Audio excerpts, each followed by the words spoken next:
Cappella di Scorzè muore oggi poco prima di pranzo, travolto dal trattore. A soccorrerlo per prima la moglie e la 13ª vittima sul lavoro in Veneto da inizio anno.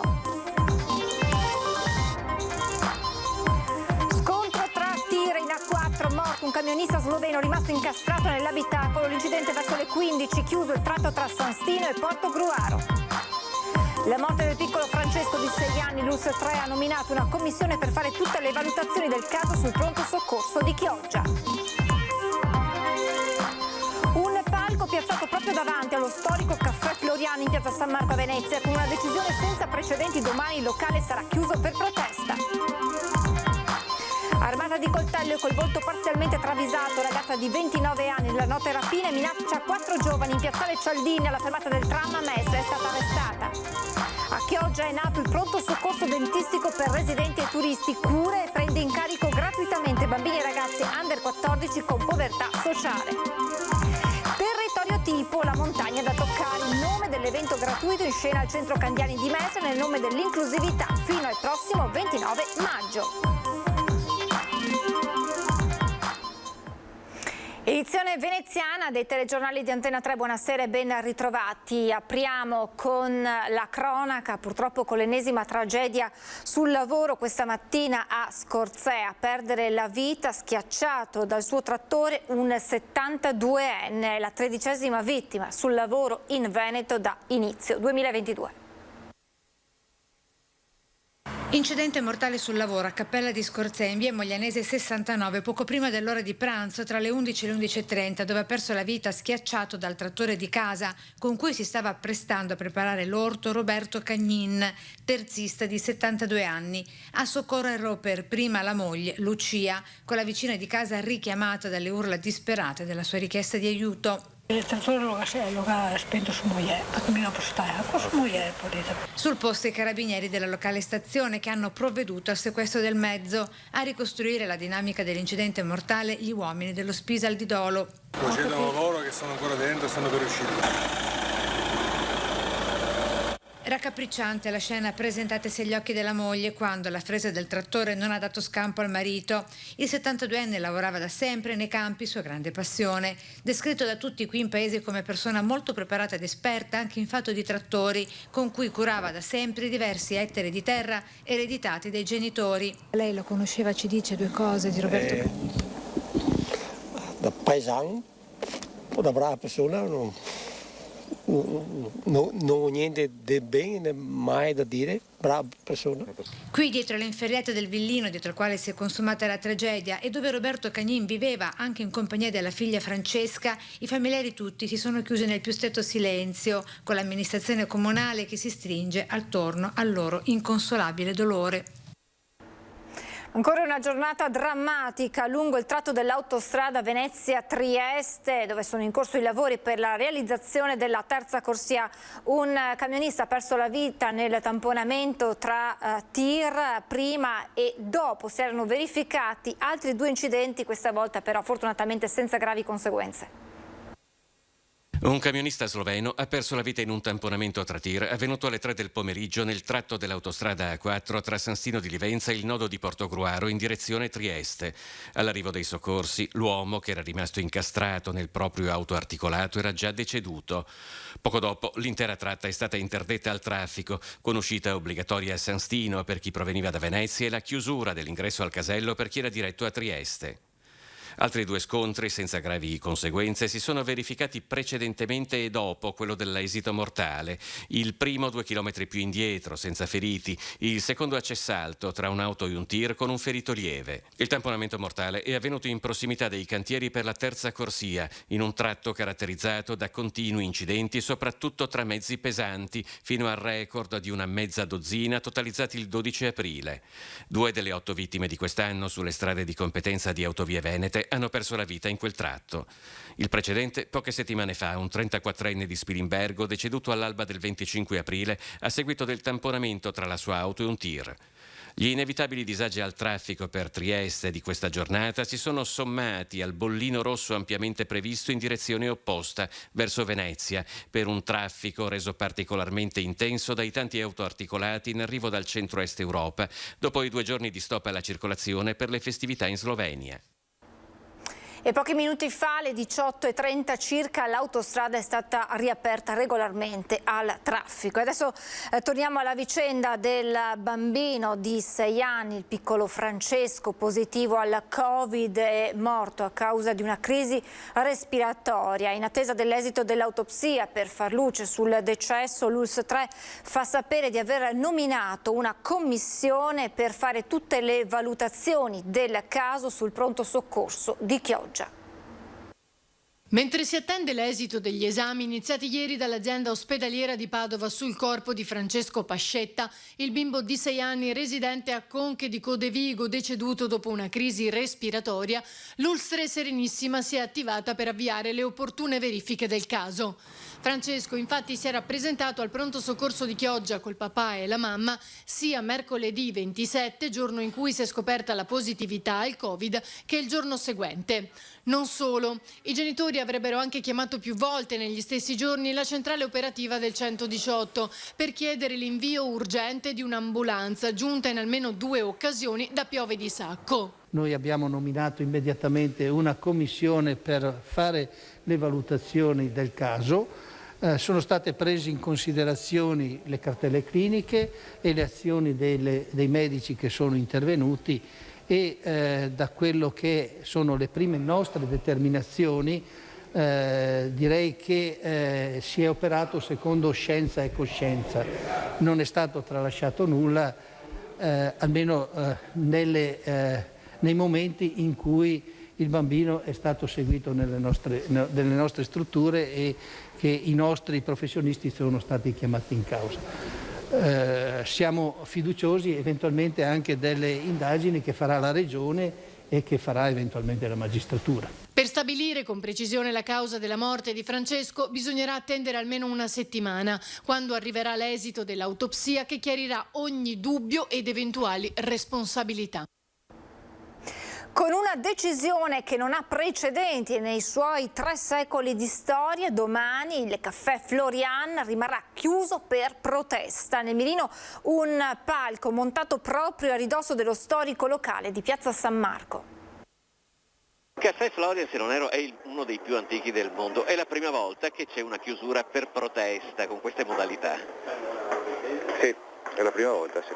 Sì, è la prima volta che succede, sì. Ma ritrovarci ad avere delle problematiche legate a palchi più o meno grandi, insomma, in piazza, ci fa perdere abbastanza lavoro in un periodo in cui ci stiamo un po' risollevando. Fondato nel 1720, il Caffè Florian di Piazza San Marco è il locale più antico ancora in attività del mondo. In 3 secoli qui se ne sono viste parecchie, ma la chiusura per protesta, decisa di comune accordo da proprietà e dipendenti, non era ancora successa. Succede il 4 maggio 2022 e si tratta di una decisione presa a causa dell'estremo ritardo col quale il Comune di Venezia ha comunicato le date degli eventi e i progetti di montaggio e smontaggio di un palco a ridosso del locale. È stata una decisione abbastanza sofferta perché noi comunque abbiamo sempre collaborato con i vari eventi che sono stati organizzati qui dal Comune di Venezia, insomma, ed altri qui nella piazza, però purtroppo siamo sempre stati avvisati all'ultimo momento. In una nota, lo storico locale sottolinea che impegnare la parte della piazza davanti al caffè per 10 giorni, senza coinvolgere tutte le parti in causa, ma semplicemente inviando le planimetrie definitive un giorno prima dell'inizio dei lavori, sottolinea un progetto studiato da tempo al quale si è scelto di non dare possibilità di interazione alle parti interessate. Non è peraltro la prima volta che succede, specificano al caffè, ma evidentemente questa volta la misura è colma e soprattutto, non potendo garantire un servizio consono, dice la direzione, il 4 maggio il locale rimarrà chiuso. 4 ragazzi poco più che 18enni sono stati rapinati la scorsa notte in piazzale Cialdini a Mestre. Stavano aspettando l'autobus per tornare a casa quando una 29enne già nota alle forze dell'ordine si è avvicinata e li ha minacciati con un coltello per farsi consegnare il denaro, circa 140 euro. Poi è fuggita, aveva il volto parzialmente coperto da un cappuccio. Alcuni testimoni hanno chiamato la polizia che poco dopo è riuscita a fermare la rapinatrice. È stata arrestata, il bottino recuperato e il coltello sequestrato. E adesso la storia di un agricoltore, di un imprenditore agricolo veneto che a causa dell'acuirsi della crisi economica ha dovuto chiudere dopo oltre 50 anni di attività la stalla con i suoi quasi 200 bovini.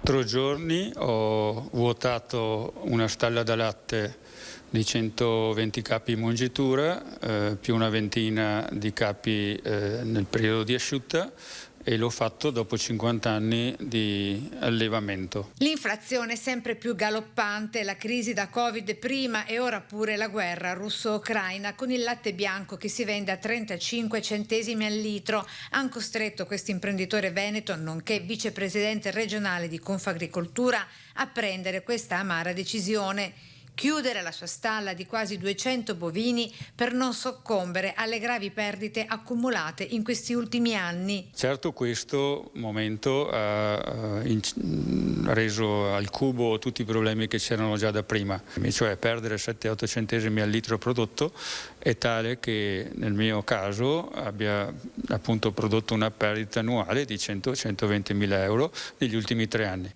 Chiudere una stalla significa anche dover sacrificare le mucche non più giovani, spiega con grande sconforto e tristezza. I bovini in ogni stalla che chiude vanno a finire al macello, quelli più anziani e quelli che hanno motivi, diciamo, per non essere interessanti per altre stalle.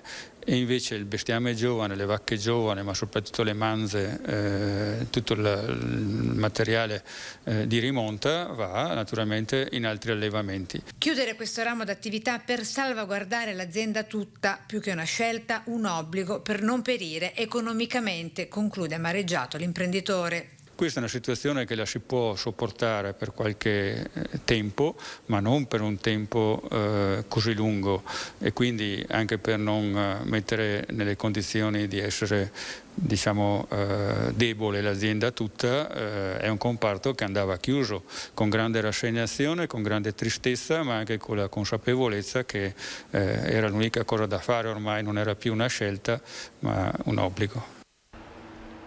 6 persone residenti tra Padovano e Veneziano sono accusate di associazione a delinquere per le truffe online che avevano organizzato in tutta Italia. Tra carcere, arresti domiciliari e obbligo di dimora sono 6 le misure cautelari decise dalla Procura di Padova. Tutti residenti tra Abano Terme, Montegrotto, Campodarsego nel Padovano e Stra in provincia di Venezia. Le accuse sono quelle di associazione a delinquere allo scopo di commettere truffe aggravate con indebito utilizzo e falsificazione di strumenti di pagamento online. Inviavano degli SMS piuttosto che email alle vittime individuate e invitavano, li allertavano su possibili situazioni di frode ai loro danni, invitandoli poi a cliccare su dei link che erano appunto allegati a queste mail e a queste SMS. Tramite questo sistema acquisivano fondamentalmente le credenziali di accesso alle varie home banking. A indagare e intervenire poi nei confronti delle 6 persone sono stati gli agenti della squadra mobile di Padova.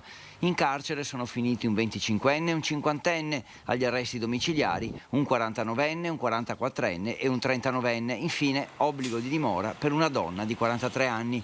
Gli indagati, secondo le indagini, truffavano vittime in tutta Italia. A loro venivano sottratti i dati relativi alle carte di credito per poi effettuare operazioni di ricarica o prelevando contante tramite gli sportelli bancomat e spendendo poi quei soldi tra Padova, Vicenza, Venezia e Treviso per acquistare telefoni di alta gamma, gratta e vinci da reinvestire in bitcoin oppure ancora per la compravendita di droga. Ecco qualche consiglio per evitare di essere truffati. Non aprire in alcun modo allegati a dei mail o SMS che possano essere sospetti, anche laddove apparentemente hanno come intestatario del mittente la propria banca o diciamo il proprio istituto di credito. Aggiornare costantemente i propri software, quindi i browser, il proprio computer, il proprio telefono. E poi respingere mail e messaggi sospetti, aggiornare il PIN del telefono e della propria scheda SIM, controllare i movimenti dei conti correnti e denunciare subito se qualcosa non torna. A Chioggia è in atto il pronto soccorso dentistico, risolverà urgenze odontoiatriche ma poi prenderà in cura anche gratuitamente bambini e ragazzi under 14 in povertà economica o sociale.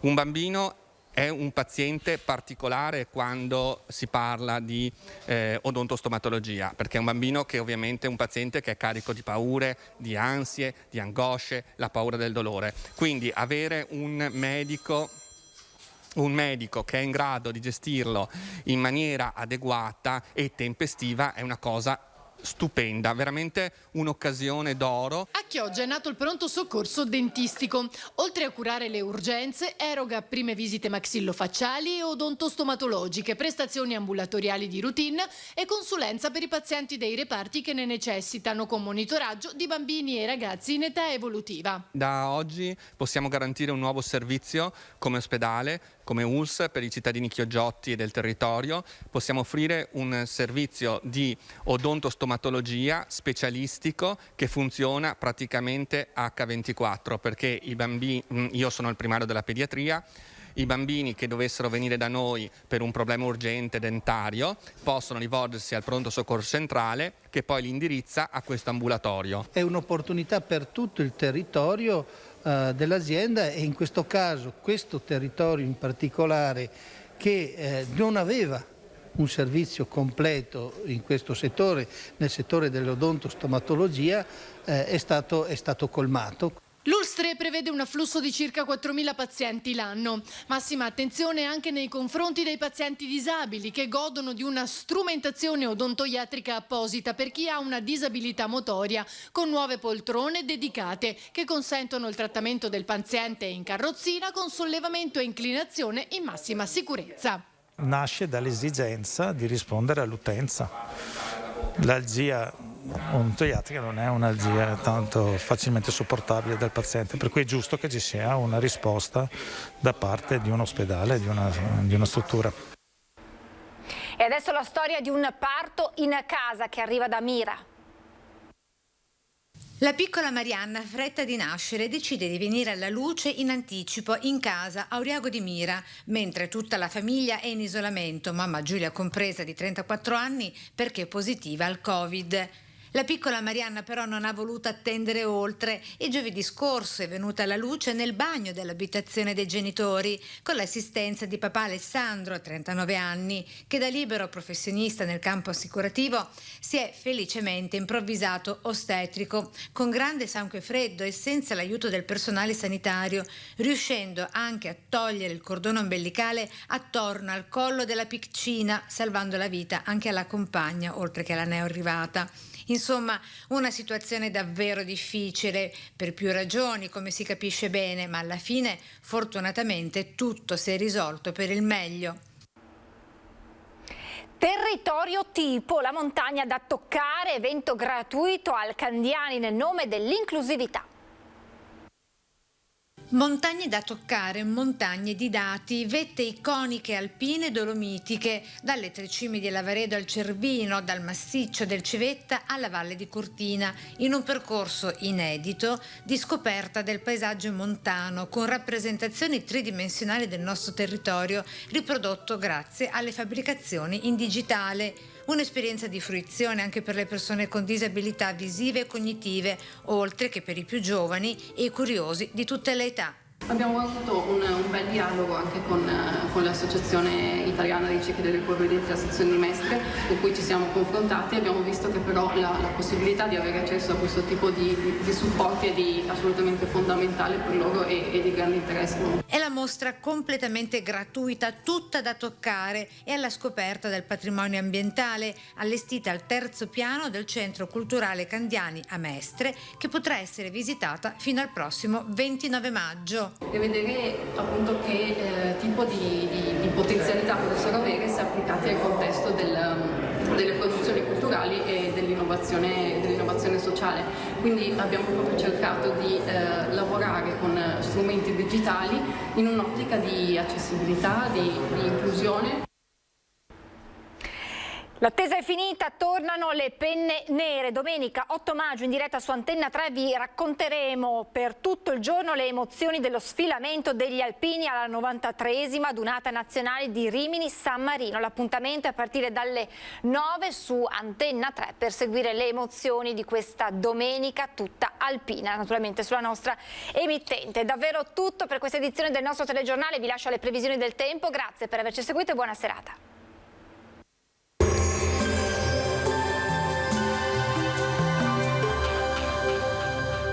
Siamo aperti! Chef Alberto vi aspetta con la bontà dei suoi piatti e la sicurezza dei nostri locali. Locanda Ponte Stella al Borgo, a Casale sul Sile. Bentrovati al meteo. Il mese di maggio prosegue nel segno dell'instabilità atmosferica. Mercoledì sarà comunque una giornata in prevalenza buona. Vediamo insieme il dettaglio. Sul Veneto avremo un ampio soleggiamento, specie al mattino. A seguire nuvolosità in aumento, con cielo spesso coperto. Non si escludono poi dei piovaschi su Alpi e Prealpi, localmente anche fin verso le pianure circostanti. Temperature sostanzialmente stazionarie, minime tra 9 e 14 gradi, valori massimi compresi invece tra i 20 e i 23 gradi all'incirca. Spostiamoci ora sul Friuli Venezia Giulia, anche in questo caso tanto sole, saranno possibili delle piogge sparse su zone montane e pedemontane nel corso del pomeriggio. Temperature minime comprese tra i 10 e i 14 gradi, massime sui 23-24 gradi all'incirca. Infine diamo uno sguardo alla situazione del Trentino Alto Adige. Inizialmente sarà più asciutto, poi possibilità di rovesci sparsi in aumento, anche in questo caso nelle ore pomeridiane. Temperature minime intorno ai 10-11 gradi, massime sui 21-22 gradi. Dal meteo di Antenna 3 per ora è tutto, grazie per l'attenzione, arrivederci.